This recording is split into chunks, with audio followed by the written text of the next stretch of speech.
বিসমিল্লাহির রহমানির রহিম। আসসালামু আলাইকুম। 12 তারিখ সারাদিন ধানের শীষে ভোট দিন। তরুণ প্রজন্মের প্রথম ভোট ধানের শীষের পক্ষে হোক। ভোট দিব বা কিসে? চিৎকার করে বলো বাঙালি ধানের শীষে। তরুণ প্রজন্মের আইডল জনাব তারেক রহমানের আদর্শের মার্কা, শহীদ প্রেসিডেন্ট জিয়াউর রহমানের আদর্শের মার্কা, মরহুমা বেগম খালেদা জিয়ার আদর্শের মার্কা ধানের শীষ মার্কা।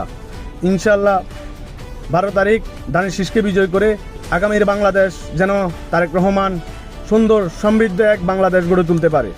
আপনাদের সহযোগিতায় বাংলাদেশ বিনির্মাণের যেন সুযোগ পায়। আপনারা সবাই তারেক রহমানের হাতকে শক্তিশালী করবেন। চট্টগ্রামে এক মিরসরাইয়ের এক অবিসংবাদিত নেতা জননেতা জনাব নুরুল আমিন চেয়ারম্যান, যিনি সব সময় গরিব দুঃখী মানুষের পাশে ছিলেন। উনি ফার্স্ট টাইম মেম্বার ছিলেন, মেম্বার থেকে চেয়ারম্যান ছিলেন, চেয়ারম্যান থেকে জনগণের ভোটে উপজেলা চেয়ারম্যান হয়েছেন, এখন এমপি নির্বাচন করতেছেন। আপনারা সবাই নুরুল আমিন চেয়ারম্যানকে বিপুল ভোটে জয় করে আমাদের মিরসরাই মানুষের সেবা করার সুযোগ দিবেন। তাই চট্টগ্রামে এক আসন যেন নুরুল আমিন চেয়ারম্যান তারেক রহমানকে উপহার দিতে পারে। তারেক রহমান যেমন নুরুল আমিন চেয়ারম্যানকে ধানের শীষ উপহার দিয়েছেন, ধানের শীষ প্রতীক নিয়ে নির্বাচন করার সুযোগ দিয়েছেন।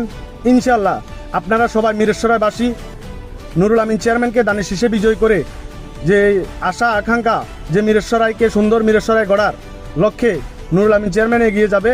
ইনশাআল্লাহ আপনারা সবাই সে সুযোগ নুরুল আমিন চেয়ারম্যানকে দিবেন।